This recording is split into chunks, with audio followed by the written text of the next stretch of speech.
Et c'est quoi là, tu fais pas mal de promos pour le doc. Ouais. Et est-ce que t'as des questions vraiment, t'en as pas cette question ou pas cette formulation? C'est quoi les pires trucs qu'on ait pu te dire et qu'il faut genre jamais dire? Bah, je pense que le truc le plus important, c'est de pas poser des questions sur le sexe, sur les organes génitaux, parce que c'est hyper intrusif et que quand on y réfléchit, c'est vraiment hyper bizarre. Enfin, c'est pas, t'arrives devant quelqu'un, tu me dis, et toi, elle est comment t'habites? Enfin, tu vois, c'est bizarre de faire ça en fait. Moi, ça m'arrive de faire ça. Alors, toi, où tu dis, est-ce que tu es nu à des filles que tu connais pas au téléphone? Et donc, ça, c'est autre chose. À part toi, il faut savoir que c'est très déplacé, et que c'est pas, voilà, et comprendre que le sexe et le genre, c'est deux choses différentes, et que les organes génitaux, bah, ça ne regarde que, enfin, tu vois. Et c'est vrai que ça m'est arrivé de me retrouver dans des promos où tu sens que les gens, ils veulent venir vers ces questions-là, savoir si tu t'es fait opérer ou pas, tu sais, ça les obsède. Et moi, je suis obligé de les dégager là-dessus à chaque fois, quoi. En fait, ça rend ouf déjà de vouloir absolument savoir. Bah ouais, c'est fou, ouais. Mais vous êtes, tu sais, quand on me dit monsieur et qu'après on me dit ah non, pardon madame, mais vous en jouez, non? Et cette phrase, déjà, je ne la comprends pas, vous en jouez. Genre, je joue de l'homme. Moi, je suis un homme. Je te vraiment aller chercher. Je joue de l'homme. Tu vas chercher une baguette avec Claude. Putain de bordel de merde. Ouais, c'est cool. Et non, mais j'arrive pas à comprendre ce jeu-là. Ouais. Tu parlais justement de ce jeu social que c'est aussi, d'être un homme ou une femme. Ouais, c'est une performance. De toute façon, le genre, ce n'est qu'une performance. C'est presque un jeu d'acteur. Hein. Finalement, on joue aux hommes, on joue aux femmes. Ouais. Et après, où on joue. Et pourquoi jouer encore? Bah, en fait, tu n'as pas le choix. C'est-à-dire que la société, de toute façon, on va te renvoyer au genre en permanence. Ouais. C'est-à-dire que moi, ce que j'ai remarqué cette année, justement, c'est que à quel point, dès que tu rentres quelque part, et ça, c'est très français, c'est assez différent. Tu vas à San Francisco, c'est pas du tout comme ça, mais où les gens veulent tout le temps te genrer. Donc ils sont là et quand bonjour ils stressent, monsieur, ils sont pas merci sûrs. madame. Voilà, c'est toujours monsieur, tu vois, au marché, partout, tout le temps. Et c'est très français ça. Et bah c'est très fort en France en fait. C'est étonnant et des fois t'as envie de dire en fait là, laisse tomber. Qu'en plus tu vois je vois que t'es pas sûr donc dis-moi bonjour. C'est arrivé des gens qui font bonjour. Toi. Et tu vois qu'ils sont en stress de ouf de pas pouvoir te genrer. On m'a déjà dit pourquoi bonjour. Cette angoisse à ce point-là de pas pouvoir genrer une personne? Qu'est-ce que ça raconte? Pourquoi c'est si grave de pas savoir si t'es un homme ou une femme? Parce que les gens veulent clairement savoir qu'est-ce que t'as dans le pantalon, savoir si on doit t'engrosser ou tu dois engrosser. Et donc oui mais ça raconte. Non mais c'est vrai, c'est savoir. On te met, tu vois, c'est. T'as une cave ou pas? Tu rigoles, mais genre en tant que mec hétéro, c'est vrai que genre moi j'ai vu ça chez moi et j'ai essayé de m'en débarrasser, mais c'est le côté de genre peu importe la personne que je rencontre, il y a le côté de genre j'ai appris à me poser la question de genre est-ce que c'est quelqu'un que j'ai envie de pécho? Tu vois, ouais, genre, mais en fait, ce qui serait cool, c'est genre si c'est un mec, bah je veux pas le pécho parce que sinon c'est homosexuel et c'est pas bien. Bah, et si c'est une femme, on peut s'arrêter sur cette phrase. Pourquoi ça serait pas bien? Mais j'espère. On peut pas bien. vivement c'est ce que Michel Drucker. C'est la fin. Désolé Océan, j'étais pas au courant. On arrête. C'est ce que je veux dire, c'est que genre moi je me suis rendu compte de ça au bout d'un moment de ton que genre homophobie intériorisée, ça s'appelle. Ouais, c'est ça, c'est que ok, il fallait que genre je fasse attention à ça et qu'au bout d'un moment genre fallait que je me débarrasse de ça parce que c'est des réflexes. Quoi, des hommes ou Non, en tant qu'homme, t'as ce réflexe de genre les autres hommes, je leur parle comme je vois qui est supérieur à moi ou inférieur à moi, mais c'est les autres hommes. Et puis les femmes sont inférieures. Et le but, c'est de se débarrasser de ça, en fait. Non, mais c'est sûr, mais c'est à tout à fait. En tant que je te remercie pour ton honnêteté parce que c'est tout à fait vrai et que les gens, en fait, ce que tu dis, c'est un truc qu'on nous apprend, quoi. Les gens le reconnaissent rarement, donc c'est bien. Non, mais ouais, je suis impressionné par cette franchise, un peu trop franche d'ailleurs. Tout le monde est un peu froid dans le dos. Ok, Fred. Non, mais c'est vrai que les mecs cis hétéros se comportent pas du tout de la même manière avec les hommes et avec les femmes et moi, si tout d'un coup quelqu'un découvre que je suis trans, il va encore changer d'attitude, tu vois ce que je veux dire? Enfin, en tout cas, si il apprend que j'ai pas de bite, tu vois, enfin c'est vraiment hallucinant. Alors que je pense qu'il faut quand même se dire déjà que si quelqu'un te plaît, peu importe ses organes génitaux, enfin si tu vois, ça déconstruit ça aussi, ouais. On s'en fout en fait. Enfin, je veux dire, qu'est-ce que ça veut dire, quoi? Après, tu peux dire que t'es attiré par les hommes ou par les femmes, mais tu vois, moi je sais pas, j'ai plutôt été toujours attiré par les femmes et aujourd'hui je me dis mais que ça serait tout à fait ok d'être avec une femme trans et qui n'est pas opérée, il y a aucun problème parce que elle va être peut-être plus féminine que d'autres femmes cis. Enfin c'est pas la question d'ailleurs, mais en tout cas si j'aime le féminin c'est se joue pas dans le sexe, tu vois, à l'endroit du sexe, et c'est des choses qui en effet on nous a tellement pas appris à les penser que ça demande un vrai travail et ça prend du temps même quand t'es trans en fait. C'est une longue réponse, hein. Je crois que je vous ai perdu en cours de route. Je me suis dit, je te fais confiance, Océan, vas-y sans moi. T'as pensé à ta liste de courses? Alors moi demain, sinon il faut absolument. Non, tu sais, c'est quand t'as envie de faire pipi et que t'as pipi ou pipi. Pipi ou pipi? Un gros pipi. Et en même temps, j'étais en train de me dire, il y a Marie, on se regarde, Marie qui est anthropologue du coup, et je t'ai présenté tout à l'heure, et elle a pas trop envie de monter sur scène, mais en même temps, je sens que t'as envie de parler en même temps qu'on parle, c'est ça? Il y a plein de trucs qui... Est-ce que tu veux, dernière fois que je te demande, mais après je peux pas te mettre... Une question, bien sûr, il y a un micro, écoutez? Ou pas? Ou c'est juste du film? Il y a une illusion de En vrai, micro. c'est juste un film. Il y a juste un film, mon gars. Qui a volé mon micro? Tanguy, tu rends ce micro. Oui, Marie. Merci Shirley pour ton sens de la compréhension du non, je ne monterai pas sur scène. C'est juste une question, il y a quelque chose dans ce que tu as dit qui me donne envie de plus. Les choses que tu as C'est-à-dire Ok. moi aussi, je parle de Marie. quand tu parles des choses que tu découvres dans l'univers de l'entre-soi masculin, qu'est-ce que tu as découvert? On fait des phrases plus simples aussi, Marie, parce que là, on est au podcast voilà, du dimanche. On est sur YouTube, on n'est pas sur Arte. Hein. On faisait des blagues sur le Portugal il y a une demi-heure. L'entre-soi masculin. J'ai saigné. Cette peut la blague sur refaire ce que tu disais Bah, sur le taxi, qui ouais, te ouais. dit, Ouais. ah maintenant qu'on est Ah en oui. train, qu'est-ce que tu as découvert Ah, d'autre comme je ça? l'ai. Bah non, mais c'est un peu ça, c'est cette camaraderie en fait. C'est quelque chose en plus que moi que j'ai toujours cherché, justement avant. En plus, comme j'étais lesbienne, j'avais envie d'être pote avec les mecs, tu vois, j'avais envie de créer ce truc de pote. Et par exemple, dans des taxis, j'essayais d'instaurer ce truc-là, ils me posaient des questions, et donc moi je disais très librement que j'étais lesbienne. Mais pour qu'on en ait plus rien à foutre et ben non, il fallait toujours un moment qu'ils essayent de me pécho quand même, quoi, ou qu'ils me proposent de faire un plan à 3, ou qu'ils me posent une question dégueu, enfin tu vois, c'était sexualisé tout le temps en fait. C'est ça en fait le truc le plus fort, et c'est l'enfer, parce que même quand un mec va pas forcément, quand je dis sexualisé, ça veut pas dire que le mec va essayer de te pécho ou te draguer, mais il va en effet te jauger, Puis te met dans si une t'es position bonne, si t'es inférieure. pas bonne, si t'es, enfin tu vois, mais et le fait que tout d'un coup quand t'es perçu en tant qu'homme, on te sexualise pas, mais c'est un espèce de, c'est très reposant. Alors c'est pas pour ça que j'ai transitionné, hein, parce que mais Pour prendre des taxis, ça fait un peu lourd le projet. Hein. ça fait cher les taxis, hein. Mais alors maintenant je prends tout le temps le taxi, je peux te dire, parce que me fait plus draguer, c'est trop bien. 16 €, j'en peux plus. En plus, J'ai claqué tout mon héritage, mais je suis bien content. Non mais ouais, voilà. super content. Faut en faire un film. Mais je dirais en fait la violence. En fait, je découvre malheureusement la violence des hommes, y compris quand ils ne la pensent pas ou qu'ils veulent pas la produire. Par exemple, il y a une fois, c'est un exemple que je donne souvent, où je marchais dans la rue et puis il y avait un espèce de petit tunnel un peu sombre, dégueu. Et il y avait une meuf devant moi, pas très loin. Et je l'ai vue se retourner et me voir, et j'ai vu une tension physique. Et si tu veux, ça m'a déchiré moi physiquement, parce que cette tension physique, je la connais dans ma chair, je l'ai vécue dans ma chair, et je l'ai vécue 1000 fois, et je voyais trop comment tu checkes quand t'es une meuf, qu'un nain, quelqu'un qui marche à toi et tout. Donc moi j'ai fait, enfin de moi provoquer ça, c'était genre horrible. Donc j'ai ralenti, envoyé des signaux positifs, bon pas trop. Regarde mon documentaire. Je vais montrer ma chatte, non c'est pas. Truc super flippant. J'ai vu quelqu'un dans la rue. Attendez. Genre, non mais regardez. Il n'y a pas de risque.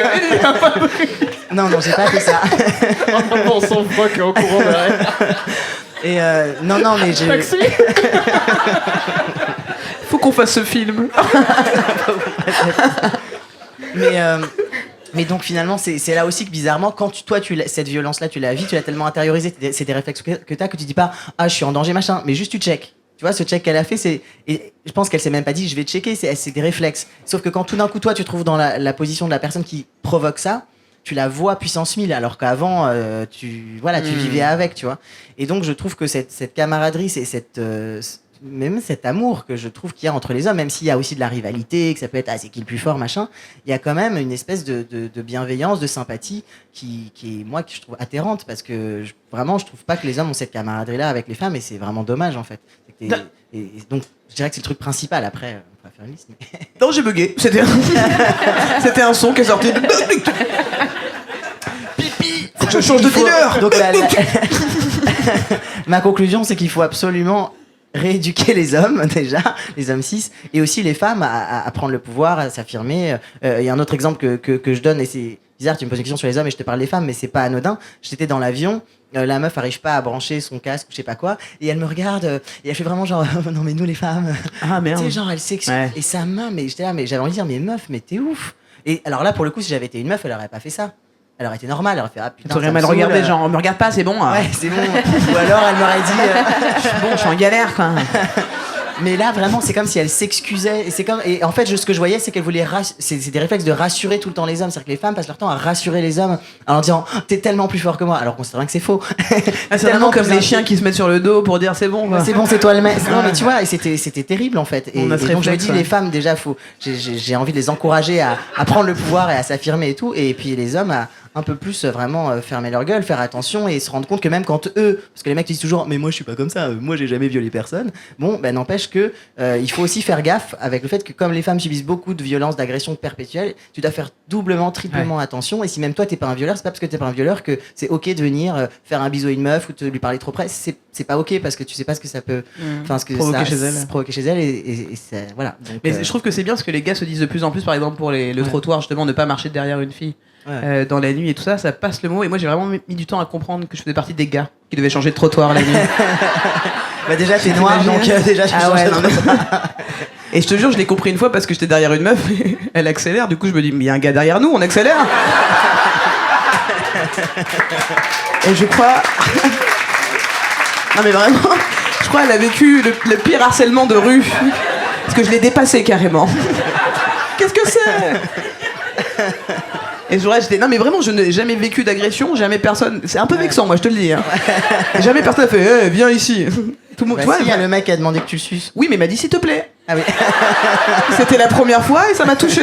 Ce qui est, et d'ailleurs il faut que tout le monde se souvienne de ça, s'il y a s'il te plaît, c'est pas une agression. Voilà, alors c'est vraiment la leçon. C'est une question. Mais c'est clairement une question. C'est assez intéressant d'ailleurs de voir pour les personnes trans comment le fait d'être racisé joue. Ouais. J'ai un copain qui est noir et donc qui est trans et qui me disait que lui du coup il a subi une nouvelle oppression aussi extrêmement forte qui est que avant en tant que meuf alors lui il était hyper sexualisé parce que je pense que les femmes noires sont encore plus sauf moi je te jure pas moi toi mais bon ouais mais t'es un gars c'est vrai en même temps. Et lui, maintenant que voilà, que pareil, une fois qu'il a eu un cispassing assez fort, c'est la peur, les filles qui le regardent vraiment avec de la peur, la peur de réaliser, les flics qui l'arrêtent, des contrôles d'identité tout le temps, enfin des trucs que moi, pour le coup, en tant que blanc, ça m'upgrade vraiment de devenir un gars, alors que lui, finalement, il a d'autres oppressions hyper violentes et c'est très intéressant. Il reste noir. Hein. Oui, mais c'est surtout que oui, mais surtout que le garçon noir, tout d'un coup, c'est aussi c'est un danger aussi dans la société. C'est vrai.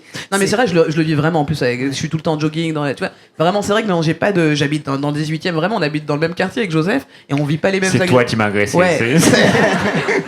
Et j'ai un super casque maintenant. Non, mais en tout cas, c'est vrai que je l'ai jamais vécu, mais j'ai toujours été un peu dans les abîmes de tout ça, dans les limbes un peu de tout ça, genre ni agressé, ni agresseur. J'ai pas d'équipe. Va falloir que je choisisse. Hein. Mais non, c'est bien, reste. Franchement, je vais bien. Prends pas mon équipe. Prends. Non, j'avais même pas pensé à ton équipe. Je savais même pas que t'avais une équipe. Moi, je croyais que t'étais seul. Non, mais merci en tout cas pour. Je suis remplaçant alors que je suis tout seul. Genre, c'est vraiment. Vous avez peut-être des questions, d'autres questions. C'est un long texto à Tania ou? Il se fait larguer. Oui. Alors, on peut passer le micro, on peut faire les. Ah, pardon. Merci, Jojo. J'allais faire pipi. C'est pas vraiment une question, c'était plus une réaction par rapport au documentaire d'Océan. Il y a deux choses qui m'ont intéressée en le voyant. La première, c'est de le voir et de me rendre compte la réaction des proches et donc d'y être confronté à ça. Quelque chose quand on commence à se renseigner sur la transidentité, on se renseigne sur les process, sur les témoignages de personnes concernées, mais souvent les réactions de l'entourage, c'est pas forcément quelque chose de vécu, et je trouve ça très intéressant. Mais surtout dans un deuxième temps, en regardant les commentaires, notamment de personnes concernées, là j'avais une deuxième lecture que en tant que personne cis, il y a des choses que je pressentais un malaise ou quelque chose, mais je mettais pas forcément le doigt dessus. Et là, de voir les commentaires, oh là là, à tel moment, c'était tellement violent. Attends, je retourne. Je suis entièrement d'accord. C'est ça qui m'intéresse le plus en ce moment. C'est presque, moi, ça me donne une grille de lecture en fonction de comment les gens me parlent de mon film, de voir comment ils sont un petit peu déconstruits sur cette question-là. Parce que clairement, il y a des trans qui disent carrément qu'il faudrait mettre des trigger warnings, c'est trop violent, sa mère, elle est horrible et tout. Parce voilà, c'est vrai qu'elle est dure, mais en même temps, voilà, c'est elle est là, elle est présente, elle me lâche pas, elle m'aime, mais ce qu'elle me sort, c'est ultra trash. Quand t'es concerné, c'est vraiment très dur à entendre. Et donc, plus les gens sont concernés, plus ils le vivent avec violence, mais plus les gens sont pas concernés, plus je me dis mais ta mère elle est géniale, on adore ta mère, et je comprends aussi parce que c'est vrai que voilà elle est là, j'ai un peu pensé dialogue. Ouais, mais toi t'es pas encore. Et moi je suis au poil là. Tu me permets tranquille ou bilou. Mais et en même temps c'est un personnage complexe justement parce que c'est pas un rejet pur et dur ou une acceptation, voilà, voilà, elle est dans une certaine complexité, et je suis d'accord avec toi, moi aussi ça m'a même étonné qu'il y ait des gens qui disent c'est insupportable, on peut pas regarder ça, en fait trop violent. c'est pas ça, c'est pas que j'adore ta mère, c'est que j'adore votre lien. Ouais. Le lien que t'as avec ta mère, parce que c'est quand même hyper dur effectivement de ce qu'elle te dit, etc. Et le fait que tu puisses quand même en discuter, parce que moi j'aurais très bien pu éteindre la caméra, ça me saoule là. Ouais. Et il y a ce rapport là d'amour absolu qui fait que vous lâchez pas malgré tout. Mais clairement c'est vrai qu'il y a des réactions extrêmement est différentes, et souvent les gens en plus parlent beaucoup de ma mère parce que c'est un personnage important du film. Et puis ça représente plein de gens qui... Et c'est vrai que c'est une porte d'entrée pour plein de gens, mais bon, clairement, on peut la lire de plein de façons différentes. Bientôt le dernier métro, on va arrêter. Non, mais c'est ça, je t'en repensé à mon chien. Pourquoi tu veux pas prendre de taxi? Bah, pas avec le garçon qui se fait agresser, j'ai peur qu'il y en ait des emmerdes. Bah ouais, on va pas tarder à arrêter, c'est clair. Et on est le lendemain, il est lundi là. Ah si, attends, j'avais juste une petite question. Mais on t'en prie, Rémi. Est-ce que t'as vu le documentaire Gender Derby? Ouais, tout à fait. Ouais. Okay, parce que j'ai vu les deux en même temps et c'était assez... En même temps, impossible. J'en avais un de chaque côté, j'étais à fond. Ah mais je suis woke les gars. Je suis woke. J'ai déconstruit Vitesse x3. Au milieu osmosis. De voir je les ai regardés d'affilée du coup. Et c'est marrant parce que ça parle de la même chose sous des axes vraiment différents. Et je pense que si des gens n'ont pas vu ici, c'est quand même vraiment intéressant. C'est limite complémentaire parce que c'est une approche qui est un peu différente. Je sais pas si très différente, super. Et ouais, très différente et qui vous forme en tout quand même, qui est assez intéressant pour des gens en tout cas comme moi, tu vois, qui essaient de comprendre et qui sont obligés de déconstruire. Ouais, sur YouTube aussi. C'est sur la plateforme de Slash aussi. Et je conseille de regarder sur un téléphone par contre parce que c'est fait pour être vu c'est très relou sur un télé. Mais oui, c'est ce que j'essaie de dire souvent, c'est qu'il y a autant de trans que de transition. Enfin, il n'y a pas une façon d'être trans, il y a plein de façons de transitionner. Il y a des gens qui s'hormonent pas, qui se font pas opérer, d'autres qui sont obsédés par ça, d'autres qui n'en ont rien à foutre. Il y a des gens qui finalement se disent plutôt non-binaires. Enfin, et en fait, il y a pas. C'est pour ça que moi, c'est pas toujours évident. Même cette médiatisation, je suis content de faire de la pédagogie, mais je rappelle toujours que ce n'est que mon parcours et qu'il y en a plein d'autres et que. Voilà, moi en plus je suis très privilégié, donc c'est très particulier parce que la plupart des trans, il y en a, ils se font jeter de chez leurs parents, ils se déscolarisent parce que justement c'est tellement oppressant de pas être reconnus dans leur genre qu'ils arrêtent l'école. Enfin, en vrai, c'est pas cool encore, quoi. Moi, dans mon cas, c'est cool et j'avais envie de montrer que ça peut être cool pour aussi donner de la force, pour faire de la pédagogie et pour que les gens se détendent un peu là-dessus. Mais en vrai, c'est un parcours très particulier, très atypique, parce que moi, comme je dis, j'ai eu le coming out le plus cool de France. Moi, j'ai fait mon coming out en mai 2018. Genre, dans la journée, je reçois, je sais pas, 4000 messages de « Oh, on t'aime, génial, c'est super », et quelques messages dégueux, mais en vrai, j'ai surtout reçu de l'amour. La plupart des trans, ils font leur coming out, ils se font juste, tu vois, les gens leur parlent plus, ou ils commencent à les traiter comme des malades, leur disent « Va chez le psy », enfin... Donc, bon, voilà, et c'est pour ça que je dis il faut qu'il y ait le maximum de narration et de gens qui puissent témoigner de leurs histoires, parce que...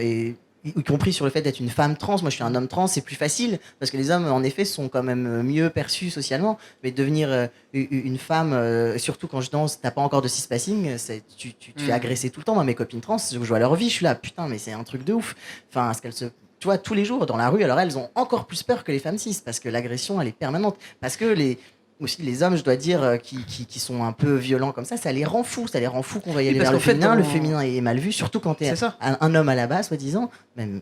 Et du coup, la violence, elle est dingue. Enfin, la programmation, elle est faite pour que les femmes soient le sexe faible. Ouais. Donc un homme qui est donc le sexe fort décide de devenir un sexe faible, c'est clairement un fou dans la conscience des gens. Oui, je pense que pour les hommes, ça raconte quelque chose de leur propre féminin qu'ils veulent pas du tout accepter, et donc ils vont être d'autant plus violents, quoi. Parce que c'est la peur de se faire enculer et d'aimer ça. Enfin, tu vois ce que dit Preciado, hein, ça a l'air un peu comme ça. Plus qu'en F2M, du coup, tu trouves? Ah bah c'est incomparable. Et aussi parce que c'est très facile d'avoir un cispassing. Enfin, quand tu prends des hormones, tu vois, moi en un an, voilà, ça y est, je ressemble. Enfin, tu vois, on se dit pas. Alors que pour, je sais pas, une fille trans, si par exemple elle était grande déjà, ou qu'elle est plus jeune ou quoi, un peu carrée, les mains, ça se voit. Enfin, tu vois, ça peut se voir. Enfin, ça peut se voir entre guillemets, parce qu'il y a des femmes Des fois, des femmes, juste parce qu'elles sont grandes, on pense qu'elles sont trans. Bon. Mais disons que c'est pas forcément aussi évident. Il y a plus d'opérations, la pomme d'Adam, machin, tu vois, les visages. C'est lourd, quoi. Nous, on peut tout à fait ne pas faire d'opération du tout et quand même avoir un cispassing facilement. Donc, et puis, encore une fois, socialement, c'est beaucoup mieux perçu. Donc voilà, je tiens juste à rappeler ça. Et donc, c'est cool d'être ouvert et toujours... et à toutes les histoires, à toutes les narrations. Juste ça. Je t'en prie. Parce que c'est vrai que moi, quand j'ai vu le début du documentaire, je m'étais fait cette réflexion. Je me disais, en même temps, c'est quand même dans un cadre un peu privilégié. Ouais. Et il y a un moment, je crois que c'est dans le 3e épisode, où en fait, tu te fais reprendre pendant que tu fais ton annonce de coming out par une femme qui est à côté et qui te reprend le truc. C'était marrant parce que ce moment-là où elle remet en question le texte que tu avais écrit sur certains petits points. Ben moi, justement, en regardant le truc, j'étais genre, ah ok, d'accord. Et te voir, toi, faire, ah oui, c'est vrai, ok, on va changer ça sur le truc, j'étais genre, c'est pas mal, tu vois. En fait, c'est une personne trans, en fait, enfin non-binaire, et en l'occurrence intersexe, donc c'est encore une autre catégorie. On pourrait faire une autre émission sur les intersexes, et du coup, qui est totalement aguerri au vocabulaire et tout. Et moi, je débarquais un peu, et c'est vrai que je faisais des erreurs de débutant, quoi. Et donc, c'est génial, c'était génial qu'il me reprenne. Et je voulais absolument montrer ça, que même, voilà, le vocabulaire qu'on emploie, même quand on est concerné, on peut au début être un peu à côté de la plaque. C'est bon quand tu dis que ça commence à te casser les couilles, pas. Et tu parlais dans cet avou, tu as répondu à une question, c'était intéressant que tu as dit sur le fait que c'est pas, il faut arrêter d'essayer de comprendre, qu'on n'essaie pas de comprendre les hétéros. Ouais, c'est ça. Pourquoi on essaie de nous comprendre, nous, dans l'homosexualité ou dans notre genre. Et j'aime bien cette phrase, juste accepte la réalité des choses qui est en face de toi. Ouais, c'est ça, et accepte que tu peux peut-être ne pas le comprendre et c'est pas grave et c'est ok. Mais parce qu'il vraiment, il n'y a rien à comprendre. Bah, il n'y a rien à comprendre.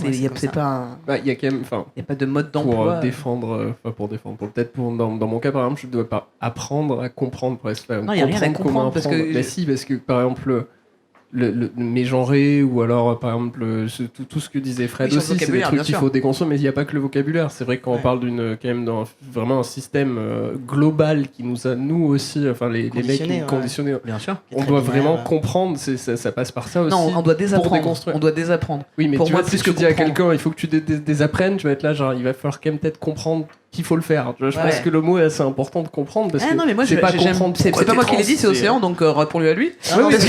Non, mais je suis d'accord avec toi. T'es en train de m'embrouiller et en fait, c'est juste que vous parlez pas tu ne peux pas dire ça. On parle pas exactement de la même chose, c'est-à-dire que c'est pas comprendre pourquoi une personne est trans et c'est pas, et donc ne pas la psychiatriser aussi, parce que nous, enfin, c'est quelque chose qui se faisait aussi sur l'homosexualité avant, enfin, maintenant c'est un peu plus cool, mais avant, quand tu disais que t'étais homo, tes parents pensaient que ils avaient fait une connerie ou que t'avais un problème tu vois. Et alors, les trans, c'est vraiment l'endroit où on est le plus psychiatrisé, c'est que t'es forcément fou, tu délires, tu veux pas voir le réel, etc.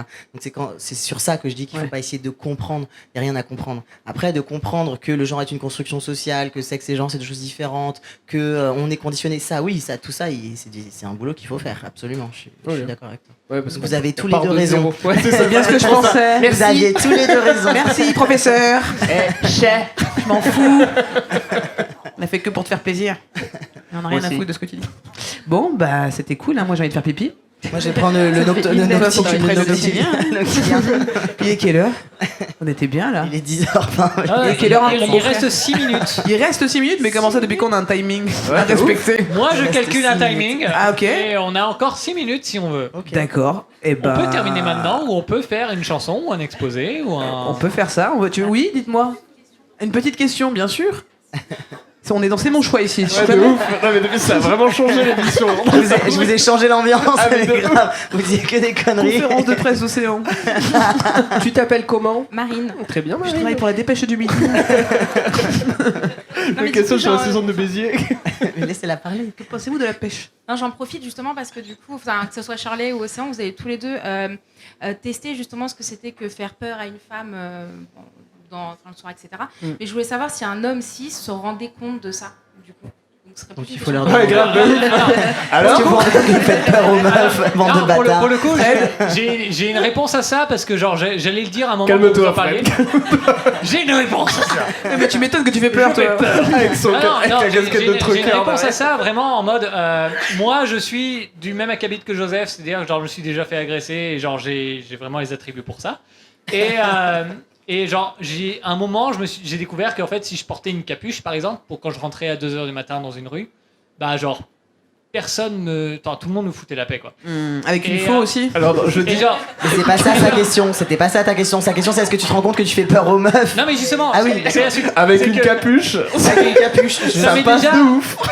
j'ai déjà fait plusieurs trajets en mode quand Petit je vois tuto d'agresseur. genre quand je vois un groupe de mecs, je mets la capuche. Quand je vois genre une fille qui est en train de rentrer chez elle dans la rue, j'enlève la capuche et j'essaie de me rendre le dans moins les deux cas, il court. possible. Ouais. Genre me rendre le moins agressif possible et je change de trottoir, j'enlève la capuche. Tu je dois monte faire ma trop tête. peur.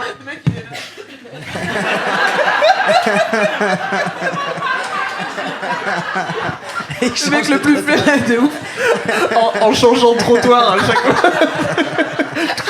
Je lui jette mon Attends, refais ça, Shirley. C'est le mec qui m'a agressé. Désolé Joseph, j'ai toujours voulu ton casque. Et je l'ai perdu. Ça répond à la question ou pas d'ailleurs? Je sais pas trop, hein, t'as l'impression qu'on a répondu à ta question. Bah ouais. Enfin, oui, en soi, mais c'était vraiment pour savoir la différence en fait. Est-ce que du coup, le fait que vous ayez eu, que ce soit un passé de femme et une culture de femme, entre guillemets, est-ce que ça change en fait la perception de ce qu'une femme peut ressentir? C'est relou. Ça la change forcément parce que comme t'es passé, c'est quelque chose qui t'a traversé intimement, tu le vis, tu as une empathie qui est forcément différente, on va dire. Ouais, je pense vraiment. Enfin, moi, en fait, j'ai le côté, je saurais jamais ce que c'est d'avoir peur de ça, ça. en fait. Et ça, c'est un truc que je vivrai jamais. Mais par contre, je peux me rendre compte que moi, je peux faire peur. Ouais. Et c'est juste ça, en fait. Et du coup, qu'est-ce que je peux faire pour moi ne pas faire peur, en fait? Et mais par contre, accepter que oui, je saurais jamais ce que ça fait de rentrer chez moi et de devoir me retourner parce qu'il y a un mec qui fait un peu de bruit derrière et que frère, c'est tous les. Non, oui, mais c'est pas la même agression. C'est là, j'ai peur qu'on me vole mes affaires. Genre, quand t'es une meuf et que t'as peur de les mettre dans la rue, c'est pas forcément que t'as peur de te faire voler ton portable. Enfin, non, je vois pas. C'est quoi alors? Pas que. Je vois pas. Mais donc je pense que c'est ça la grande différence. C'est que c'est les mecs, il faut qu'ils le déconstruisent et que ça passe par le cerveau, je dirais, et que parce qu'ils discutent et qu'ils sont intelligents et que voilà, donc ils finissent par faire attention éventuellement. Alors que quand t'as été une meuf socialement, ben du coup c'est instinctif, hein, tu t'identifies, tu le ressens physiquement, donc c'est. Non mais vraiment, moi, pour répondre à ta question, je le sens vraiment dans les limbes. Je les comprends, évidemment, je les comprends, mais je l'ai pas ressenti moi-même vraiment. Ouais, c'est vrai que le passé, le fait d'être dans un genre assez comme ça neutre, je dirais, t'es peut-être genre neutre. Je sais pas ce que je suis vraiment. T'as pas. Mais tant mieux, c'est bien. Je vis. Ouais. Mais non, mais pour le coup, c'est vrai que je peux comprendre parce que oui, je peux comprendre plein de choses, mais je l'ai jamais ressenti, donc j'ai pas le truc empathique tout de suite. Où je me dis. Oui, ça dépend de ton vécu en fait. Tout dépend de ton vécu. Ouais, parce que d'ailleurs cette histoire de phénomène de changer de trottoir, c'est Navo. Tu connais Navo? Navo m'en avait parlé. Il m'avait dit, c'est bien de changer de trottoir quand c'était il y a 2-3 ans, tu vois. Et je lui avais dit, non. Parce que vraiment, je me sentais comme un gars. Et j'ai répondu comme un gars que c'est bon, on va pas changer de trottoir en plus. Et il m'a dit, t'es sérieux? Et en fait, il m'a dit, c'est marrant parce que souvent, c'est les gars noirs ou arabes qui le prennent mal. Parce qu'en fait, déjà, on fait peur pour autre chose, effectivement, on disait tout à l'heure. Et donc, ça nous fait chier de devoir encore faire un effort. Alors qu'il faut quand même le faire. Parce que là, c'est pas ta couleur qui est en question. Ouais, c'est la pression sociale du genre. Ouais, donc voilà, j'espère avoir répondu. La nuit de dos avec une capuche, de toute façon, je pense que dans le cas de Fred, la nuit de dos avec une capuche, dans ces cas-là, tu changes. Voilà, c'est là-dessus qu'on va s'arrêter. Merci d'avoir regardé Vivement Dimanche avec Michel Drucker. Du bruit pour Océan, s'il vous plaît. Philippe Phoenix. Ouais, il y avait Walidia avec nous ce soir. Du bruit pour les copains, Ready Boy, Joseph Roussin et Fred Chan, a.k.a. les Bee Gees. Du bruit pour Tristan à la régie, s'il vous plaît, et Guillaume à la réal. Merci les copains, du bruit pour le Jardin Sauvage. On se retrouve dimanche prochain. C'était Vivement Dimanche avec Michel Drucker. Et si tu veux assister à l'enregistrement live, rendez-vous sur shirleysoignon.com.